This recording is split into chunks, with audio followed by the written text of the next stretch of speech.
My name is Tersh Blissett. You're listening to and or watching Service Business Mastery weekly update podcast and video. So I decided to do a video weekly to update everyone on how the business is going with Brandon and I. Our business is rocking and rolling. We're doing really good. We're growing by leaps and bounds. I knew that I wouldn't think of everything right off the bat. So what I decided to do was create a list. And this update is for the week of January the 28th. And this is update number 1. As we all know, the month of January does not start on the 28th. So what I'm going to do is update you for the entire month, which is why this week's list will be a lot longer than our typical week's list. Starting at the beginning of the month, we started the company. It was brand new, fresh. We had a couple of customers that were existing, and Brandon had a van. That was part of the purchase whenever I acquired 60% of the company. Brandon still owns 40%. So we started out basically with Brandon doing service work, networking, and doing basic account managing. Brandon will be the long-term account manager and will be the sales manager. But while he was doing service technician work, I was still managing some accounts and still networking a lot.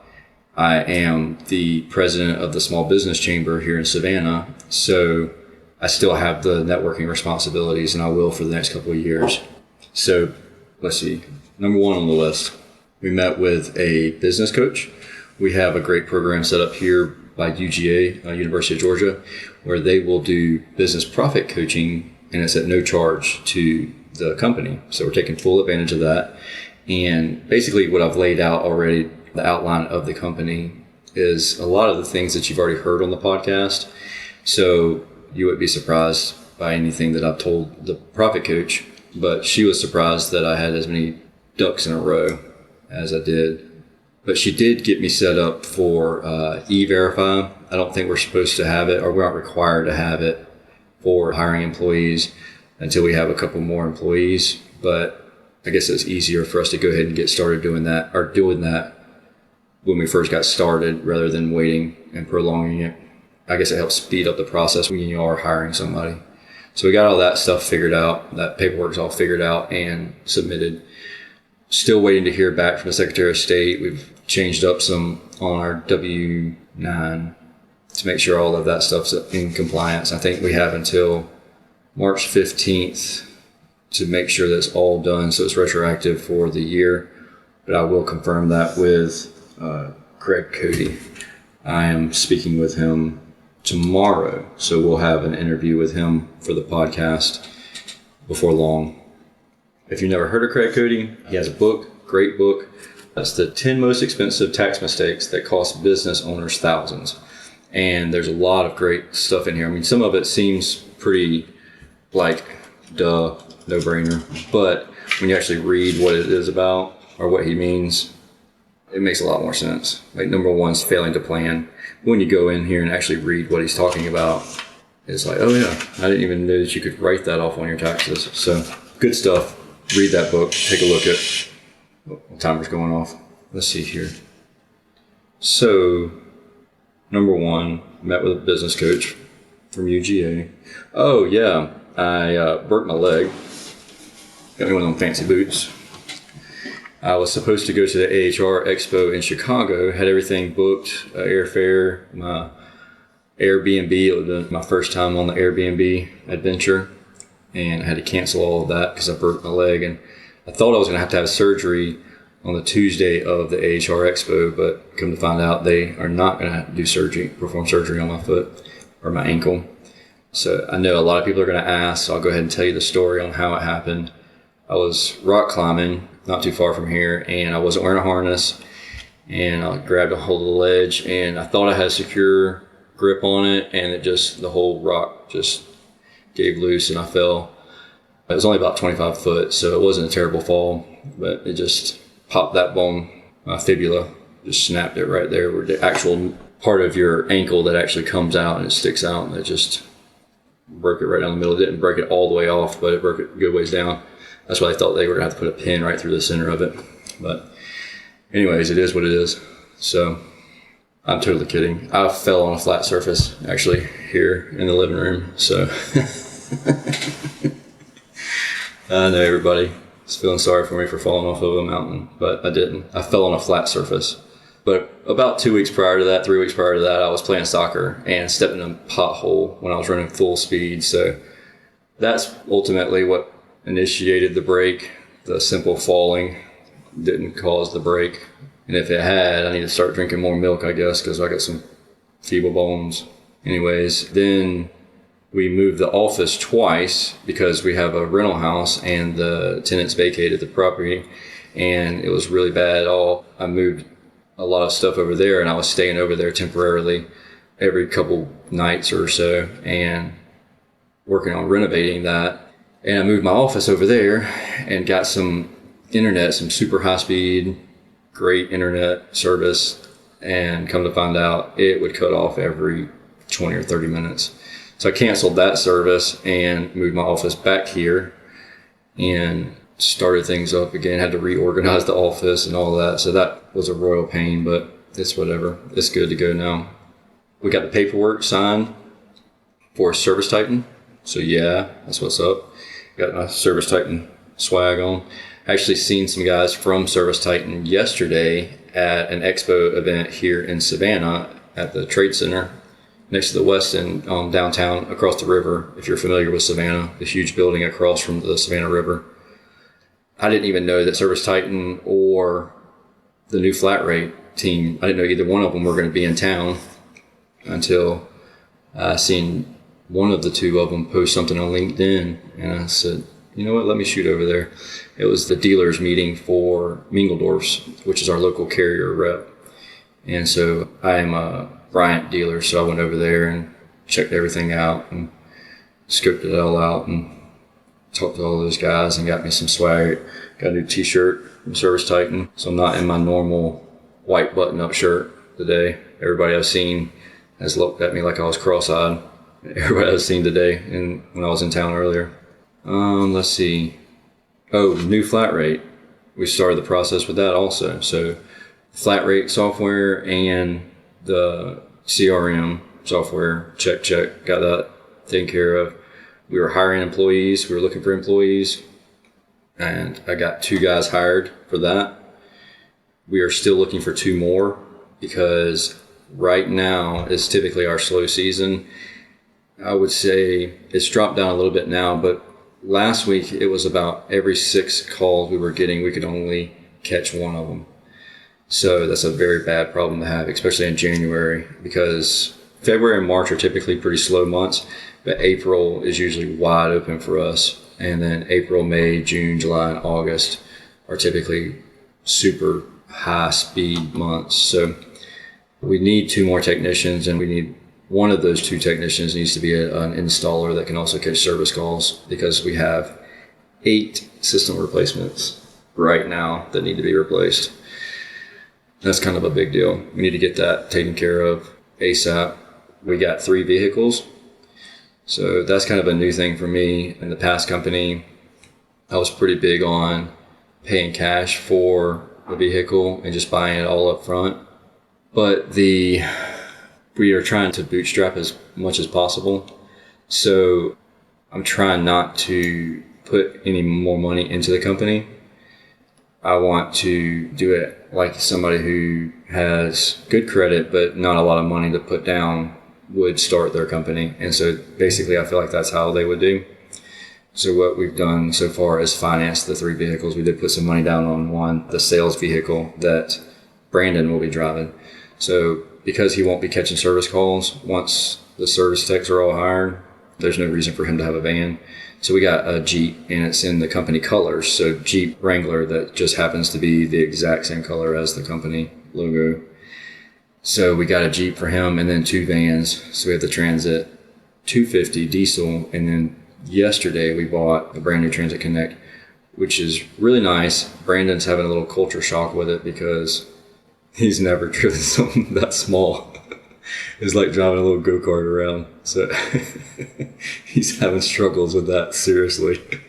Like, he's struggling so much that I feel like if he could return it, he probably would return it. I like them. I've had them before. I've never had one that was new, this body style, like the newer body style. The ones that I've had in the past were the 12 and 13, I believe, year model. And those were slow as molasses. But I actually went and picked the van up today, and I drove it, and it has cruise control, which the other ones that I had in the past did not have cruise control. So that's really cool that it has cruise control, but it does not have a backup camera. And we both thought that it was standard that all the Transits came with backup cameras, but apparently it doesn't. We have power windows, no Bluetooth, which I kind of thought that was standard too, but I guess I need to be doing more due diligence on these vehicles.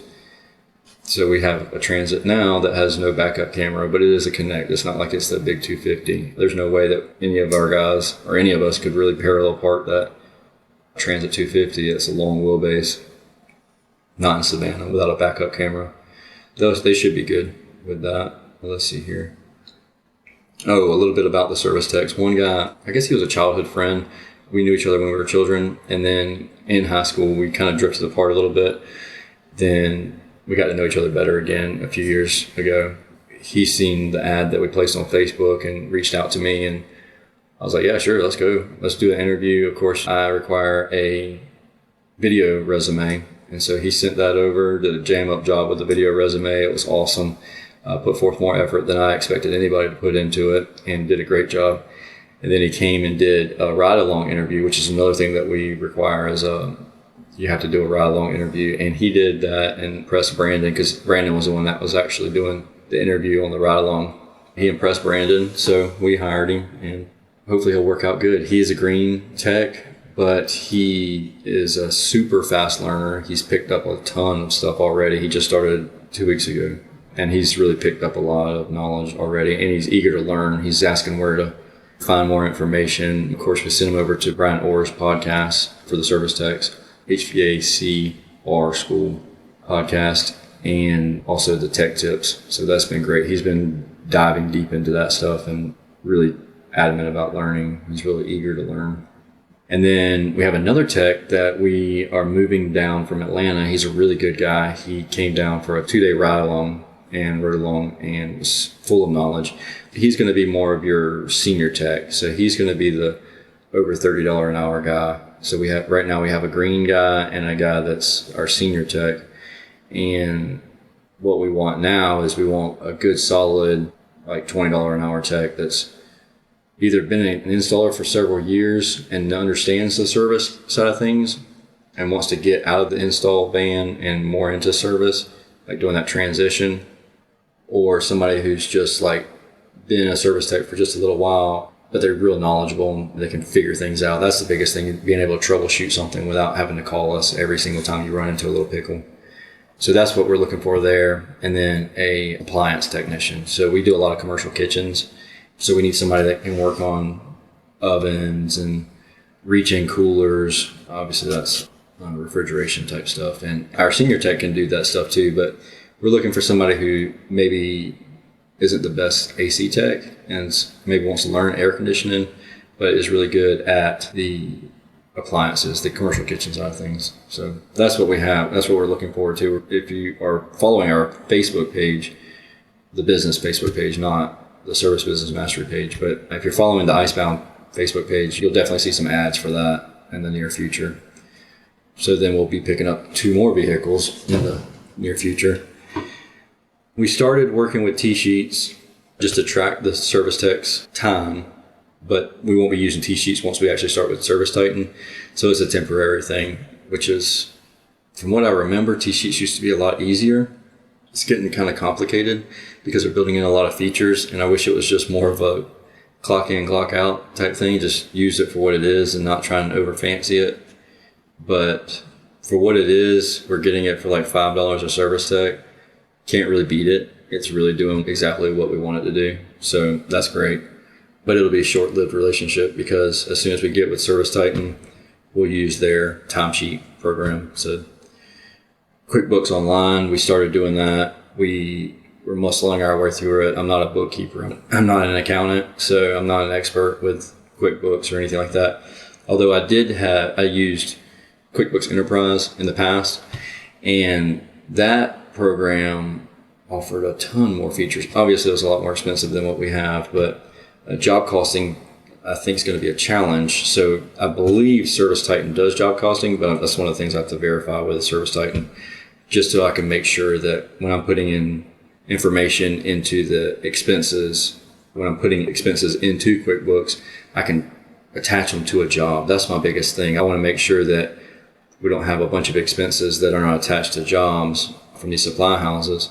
So like miscellaneous materials for vans, I hate that whenever passive I see a service tech put a PO of miscellaneous materials or truck stock. And it's like, okay, well, you sold or you picked up 4 or 5 capacitors for truck stock, but those 4 or 5 capacitors, they went to a job at one point or the other. So I want to know what each one of those capacitors went to. I mean, it would suck to have a PO, like a different invoice for each one of those things.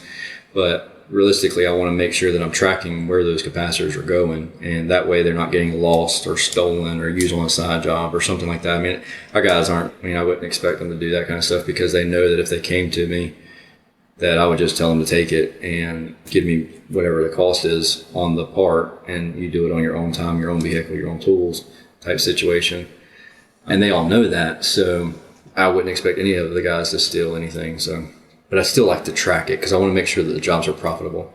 And you can only manage a company as well as you track it. So if you're not tracking it, if you're not watching the metrics of things, then you can guess, you can shoot blindly into the dark, but you don't really have an idea what the company's doing. Yeah, you may have money in the bank at the end of the day, but you could have a lot more money in the bank if you were tracking it and managing it properly. So let me get off that little soapbox there. Remote bookkeeper. We finalized everything this morning, so she will actually start doing our bookkeeping, which would be nice because it stresses me out. She may know a way to get into QuickBooks on the backside and figure out how to make sure the job costing is done properly. And then she may see Service Titan and say, okay, well, we don't even need to worry about that anyways. But we do our accounting a little bit different than most people do. We do what's called pay yourself first type of method of bookkeeping.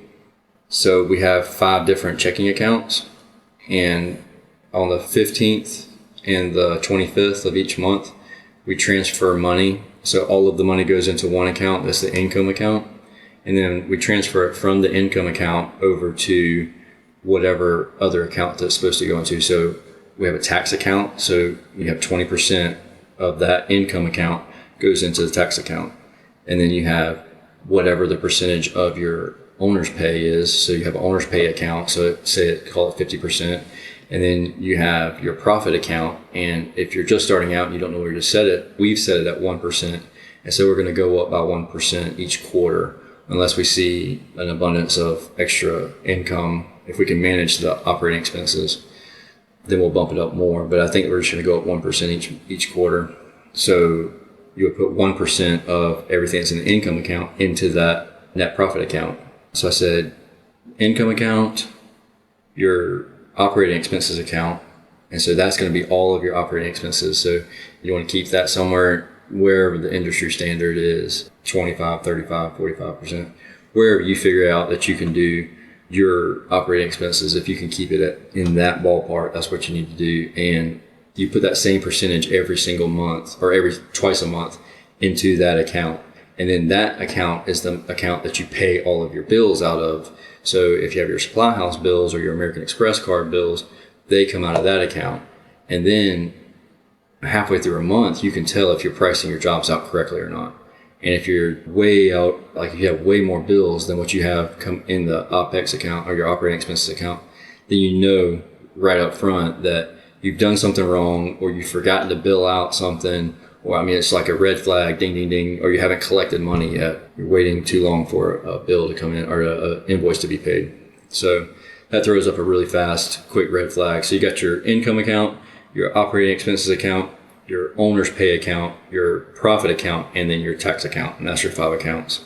And so we actually use a program called Profit First Professionals. Actually, it derives from this book here. A guy named Mike Michalowicz wrote this book, Profit First, and you can see like everywhere where I've kind of dog-eared different things.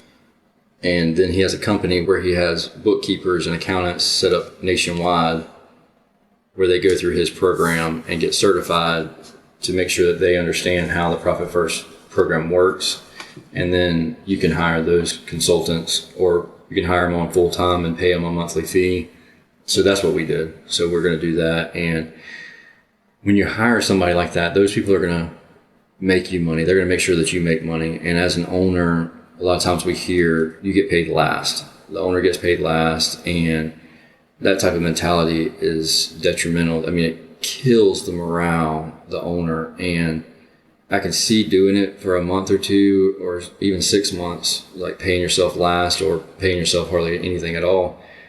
But it can really start to eat at you as a person. I mean, that's what I did with the last company. If you listen to my interview with Brian Orr a few years back, whenever we were talking about when I was growing with the previous company, I think I went the first year without a paycheck at all from the company because I was just putting all the money back into the company. Well, it definitely will kill the morale of your company because it's, whether you like to admit it or not, you express those feelings of stress, the fact that you're not making money. And so paying ourselves this way, I feel like it's going to be very helpful. It'll be motivating for us to continue to grow the company too. Our goal pay, Brandon and my goal pay, is going to require 4 service technicians. So until we get 4 service techs, we won't be able to pay ourselves the exact amount that we want to get paid. So we're trying to scale up as fast as possible to get 4 service techs and then continue to grow from there. As some of you know, maybe not everybody knows this, but our goal for the first year is to generate $1 million in revenue month 1 with basically just 1 service tech. So Brandon is basically the only service tech. And then most of the days, I feel like he and I are spending several hours together talking. So we haven't been able to focus the entire month on just service work. Brandon hasn't been able to. But he still was able to generate over $30,000. So today is February 1st, and I haven't put in the invoices from yesterday, or haven't tallied them up yet, so I don't know the exact dollar amount, but I do know it's over $30,000 for the month of January, which is pretty good. Most of the times I expect the service techs to generate about $20,000 a month, and January is typically a pretty slow month, so to generate $30,000 is pretty good, and we were still having to turn away customers. I'm hoping for the best. I'm hoping that as we continue to grow and add service technicians on, we'll be able to continue to keep that $20,000 or $30,000 revenue generation per month per service tech goal. Well, that's about all I have. The podcast this week was released. It was Steve Bostic. And if you didn't listen to that, go check it out. It's an episode. I actually interviewed him, and we talked about a program that he has that for customer retention. And Brandon and I are using that. We're implementing that, I think, in 2 or 3 weeks. We'll be implementing that. And basically, it helps to retain customers and also keep you top of mind awareness. Because as the customers, as they use the program, our logo will be on the program. So every time they use it, we have a penguin as our little mascot. So they'll see the penguin on the app. And so our goal is for the app to be known as the Penguin app, or become top of mind awareness as the Penguin app. And then when people see our vans with the penguin wrap on it, then they'll just remember us. We'll be more memorable that way. So that's our goal. We'll see how that works, and we'll see what kind of feedback we get on it. And I'll let you know exactly what my customers say and where it goes from there. But Stephen Bostic and his group of guys, or his team, are really working out any kinks. They're trying to work out any kinks before we start. And they've already taken our input and started trying to mold it around and change the program a little bit just to help that.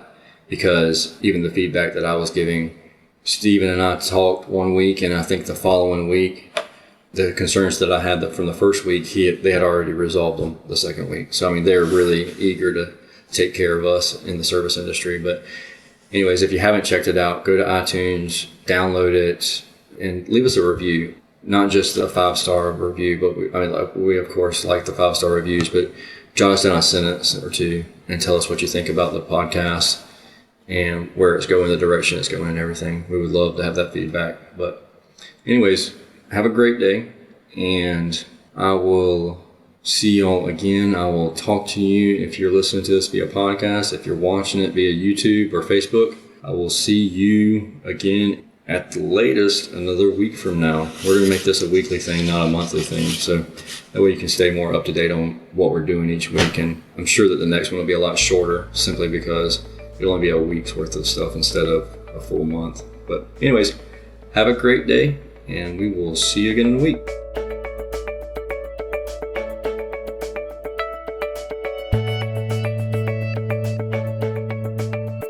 The best way to listen to this podcast is by using your smartphone or other web-connected device, and subscribing using the podcast app on Apple devices or the Stitcher app, or Google Store for Android devices. You can find all of the shows on the Blue Collar Roots Network by going to bluecollarroots.com. From all of us at Blue Collar Roots, thank you for listening.